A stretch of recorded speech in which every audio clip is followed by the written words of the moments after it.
2014 saw the PC release of the fourth numbered game in the long-running series based around simulating real life in the most absurd manner possible, with The Sims 4.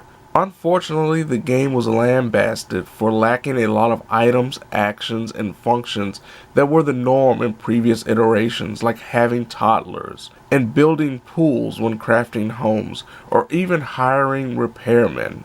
With patches and free updates, The Sims 4 improved to the point that it was now perfect for porting to consoles, even if it would take longer than intended. Thanks to the limitations of previous consoles hindering the overall experience when playing The Sims being somewhat obliterated thanks to the 8th generation consoles and the fact the PC version of The Sims 4 was built to work effectively on lower end PCs, gave me hope that this will be the first perfect Sims port to consoles ever.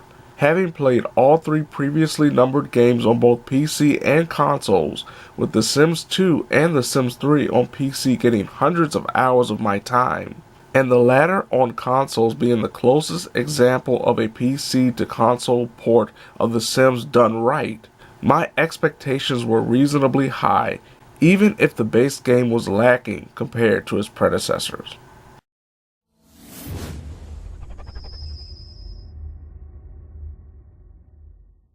For those who haven't played The Sims games in the past, one must understand that just like in real life, it's up to the player to make goals and accomplish dreams appointed to each specific Sim created and being played, and even personal wants, such as seeing how long they'll live before the Grim Reaper comes to pay a visit.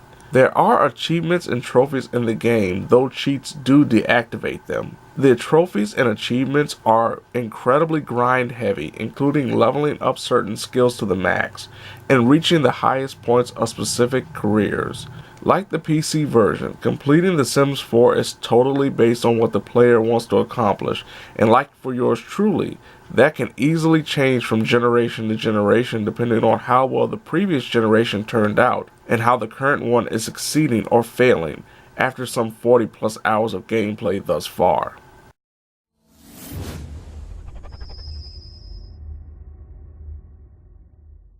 With 3 officially numbered predecessors and multiple spin-off and expansion packs to learn from, developer Maxis initially dropped the ball when it came to The Sims 4 upon its initial release, thanks to lacking functions, small towns, and loading screens galore, outweighing the positives such as a much improved build mode and sim interactions. Fortunately for console gamers who either decided to simply wait for a PS4 Xbox One release or just wanted to see the differences between the console and PC versions, what is offered here is essentially The Sims 4.5, featuring everything fans of the franchise understandably wanted with the initial PC release, and was patched in later on while maintaining the core gameplay that differentiated The Sims 4 from its predecessors.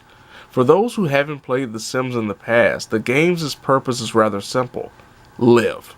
The player creates an avatar in the rather expansive yet distressingly limited creation mode compared to The Sims 3. While the face and body morphing is greatly improved upon to the point the player can make almost anyone in the known universe and even beyond, the customization, clothing, and color options are lacking thanks to less hair, clothing options, and no color wheel.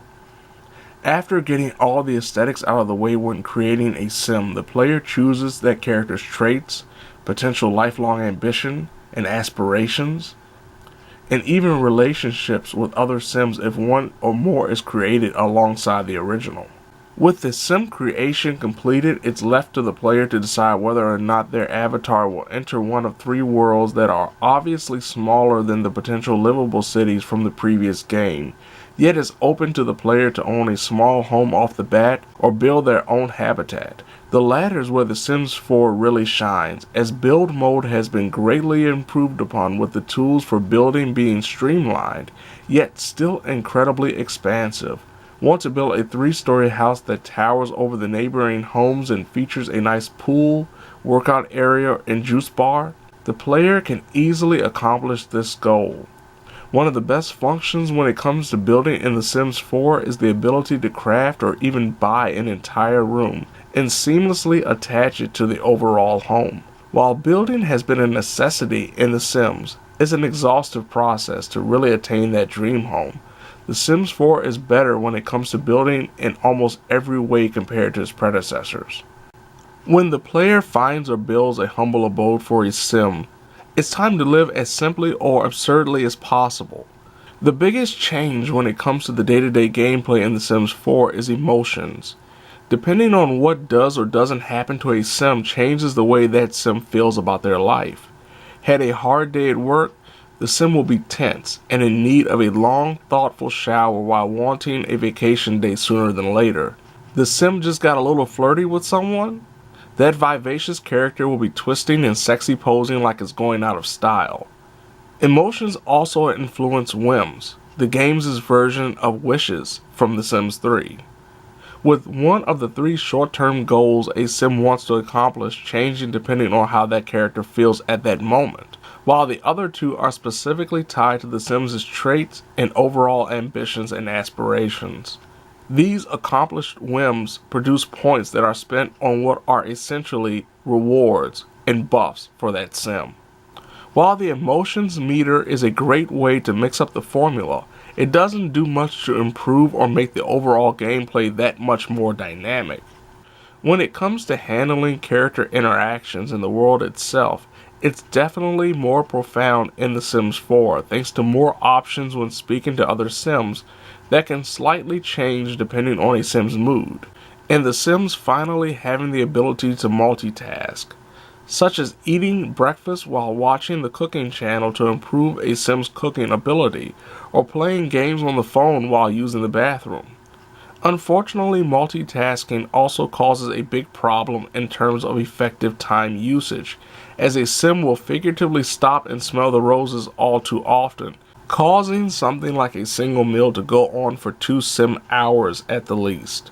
Time management is definitely a lacking part in the overall Sims 4 experience.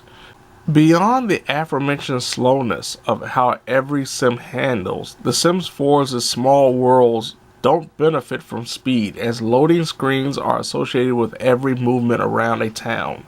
Being on a lot is completely load screen free and seamless, but getting there is a completely different story, as moving from inside of a gym to the inside of a nightclub located just feet away from one another causes a need for grandiose loading.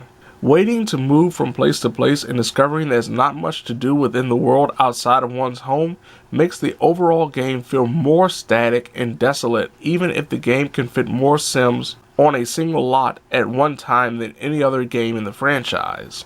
Without places like restaurants and theaters, the ability to improve a Sim's needs becomes harder outside of the home, and a majority of the purchasable items can now be bought in build mode, making traveling a very limited experience from both fun and necessity perspectives. Moving around the Sims 4 universe isn't the most intuitive experience as well, thanks to the control scheme and how well the game wants to cooperate. For those coming from PC, the console's controls will feel awkward and clunky, as moving around with the on-screen cursor can be both too slow and too fast even with some adjustments. The same can be stated about the camera. Switching between more than 2 Sims is very problematic, as the game somewhat freezes on the Sim currently focused on. With the original UI using a lock feature when highlighting everything from the needs to whims of a Sim, it can make for a very frustrating experience on consoles, as the player must tap another button, in the PS4's case the touchpad, to restart movement around the screen instead of the cursor simply moving from a highlighted area on the HUD to provide information back to the action like it would on the PC or even in The Sims 3 for both consoles and PC. The Sims 4 on consoles can get buggy as well. Not only does the game not handle fast forwarding very well in regards to the Sims continuing their assigned actions when time is moving in an accelerated manner, but also will forget to function randomly, including moments like cancelled actions refusing to leave the queue. While a majority of the problems the game suffers from can easily be fixed by returning to the main menu and reloading a save, there are times when things just won't work no matter what the player does until the game decides to fix itself. For all its flaws, the core gameplay of The Sims 4 is still fantastic. but the universe isn't anywhere near as impressive as its predecessor both on PC and consoles. Though the player's Sims can interact with dozens upon dozens of different Sims, everything feels static when it comes to what's happening around the town. Other than aging, NPC Sims simply exist without any goals, achievements, or even known families being created or expanded like in previous games. Certain activities are also limited, including working or going to school. The Sims 3 allowed for players to choose how hard a Sim worked, and to a certain extent how far they progressed in their field of choice. Here, the Sims just go about their jobs with no player control whatsoever. From a social perspective, there is no gallery mode in the console versions for players around the world to upload and download created families and homes like on the PC, nor is there any ability to mod. In a lot of ways, The Sims 4 harkens more back to the days of the original iteration while still innovating in certain areas that hopefully will make the next game the best in the series if the developers learn from their mistakes.